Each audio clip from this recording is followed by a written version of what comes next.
예, 안녕하세요. 경기선공유제 시민행동의 김상철입니다. 오늘 좀 다뤄볼 얘기는요, 세간에 좀 시끄러운 검찰 독립과 관련된 이야기, 특히 그 중에서도 공수처와 관련된 내용입니다. 공수처는 이제 고위공직자들을 기소하는 특별한 수사기구를 의미합니다. 그런 의미에서 이제 뭐 공수처라는 말 자체가 중요한 것이 아니라 실제 기존의 검찰의 특수부가 했던 소위 권력형 비리에 대한 별도의 수사기구, 그리고 기소권을 갖고 있는 기구가 필요한가 필요하지 않은가가 쟁점일 수 있습니다. 사실 이제 여기서 시작을 해야 되는 거죠. 제 개인적으로는 공수처가 왜 필요하냐라고 하는 질문들이 있는데, 저는 그 역으로 현재와 같이 기소권을 독점하고 있는 검찰을 견제할 수 있는 방법은 경찰이 됐던 아니면 공수처가 됐던 검찰의 기소권을 분점하고 그것을 통해서 갈등을 빚을 수 있는 제2의 혹은 제3의 권력기구가 필요하다라고 하는 부분입니다. 그러니까 그 이름이 공수처든 공수처가 아니든 뭐든 상관없이 검찰의 기소 독점주의를 해소할 수 있는 별도의 기구가 필요하다라고 하는 관점에서 현재 논의에서의 공수처 도입 부분을 동의를 하고 있습니다. 한번 고민을 한번 해보죠. 왜 그러냐면 실제 이제 공수처가 만들어졌을 때 이를테면 자유한국당이나 이런 데서 주장하는 것처럼 혹은 윤석열 검찰에서 주장하는 것처럼 공수처가 만들어지면 그 공수처의 공수처장이나 내지는 주요한 인사들이 대통령에 의해서 임명이 될 것이고 혹은 정부 여당에 의해서 임명이 될 거여서 소위 정권의 입맛에 맞는 수사가 진행이 될 거다 라는 이야기를 합니다. 이를테면 정권의 진돗개가 될 거다라고 하는 논리죠. 근데 이 주장이 되게 황당한 게요. 지금 현재 그 소위 청와대와 갈등을 빚고 있는 윤석열 검찰총장은 누가 임명했죠?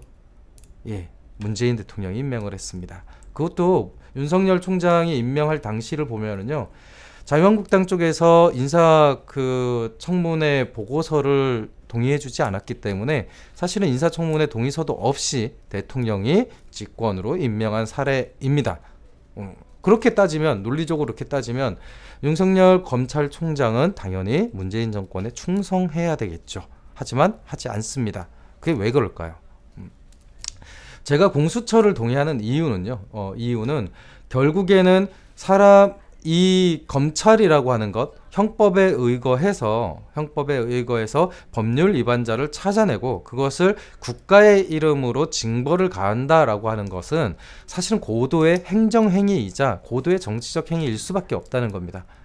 그런데 그 판단을 그럼 지금과 같이 검찰이 하는 게 맞냐라는 질문인 겁니다.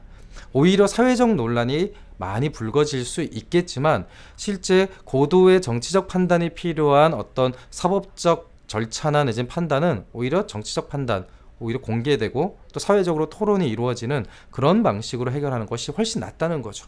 근데 그 잣대를 검찰이라고 하는 폐쇄적인 기구에 우겨 넣는 것이 저한테는 좀 못마땅한 부분입니다. 실제로 검찰이라고 하는 조직은요, 법무부 내에 속한 일종의 외청입니다. 그러니까 행정부의 한 부분인 거죠. 그렇기 때문에 사실은 검찰 독립이라고 하는 말 자체가 어불성설입니다. 중요한 건 문화부가 됐던 아니면 뭐 외교부가 됐던 어디가 됐던 다 장관의 임명은 대통령이 하지만 그것의 고유 업무를 처리할 때에는 법률에 의거해서 하도록 되어 있는 겁니다. 외교부나 혹은 문화부나 내지 이런 기관을 보면서 그 장관을 대통령이 임명했기 때문에 여기는 편파적이다 이렇게 볼 수는 없는 것이죠. 그런 면에서 검찰총장을 대통령이 임명하고 공수처를 다시 이 행정부가 구성하는 것은 너무나 자연스럽다. 오히려 관건은 공수처든 아니든 간에 현재 권력화되어 있는 검찰 기구들을 어떻게 민주적으로 바꿀 거냐가 핵심입니다. 그리고 우리의 기억 속에서 멀리 잊혀지고 있는 소위 사법파동, 그렇죠? 사법적폐가 존재를 하지 않습니까? 그 양승열 그 대법원장 체계 내에서 자행했던 여러 가지 블랙리스트가 됐던 재판 개입이 됐던 이런 부분들이 여전히 해소되고 있지 않습니다. 그러니까 검찰 내에서 작동되는 어떤 비리나 내진 적폐들, 그 다음에 법원을 중심으로 하는 그런 적폐들은 여전히 해소되고 있지 않은 상황이죠. 저는 개인적으로는 이런 상황에서 검찰과 법원의 독립성, 소위 상권 분립이라고 하는 것이 누구를 위한 상권 분립이고 누구를 위한 독립성이냐라고 하는 의문이 있습니다. 그런 면에서 가장 상식으로 돌아갔으면 좋겠습니다.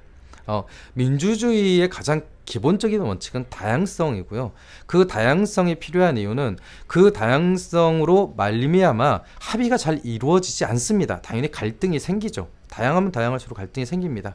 중요한 것은 그 갈등을 통해서 효율보다는 지금 당대의 가장 필요한 합의를 이끌어낼 수 있다는 것이 가장 큰 핵심입니다. 그런데 지금의 검찰 조직은, 지금의 사법기구는 그런 다양성 자체가 존재하지 않는 기구입니다. 그러면 당연히 그들이 갖고 있는 권한들을 쪼개서 다양성을 갖출 수 있는 방식으로 실험을 해야 되는 것이고, 저는 공수처를 해서 실패할 수도 있다고 생각합니다. 그럼 다른 방법을 모색하면 되죠.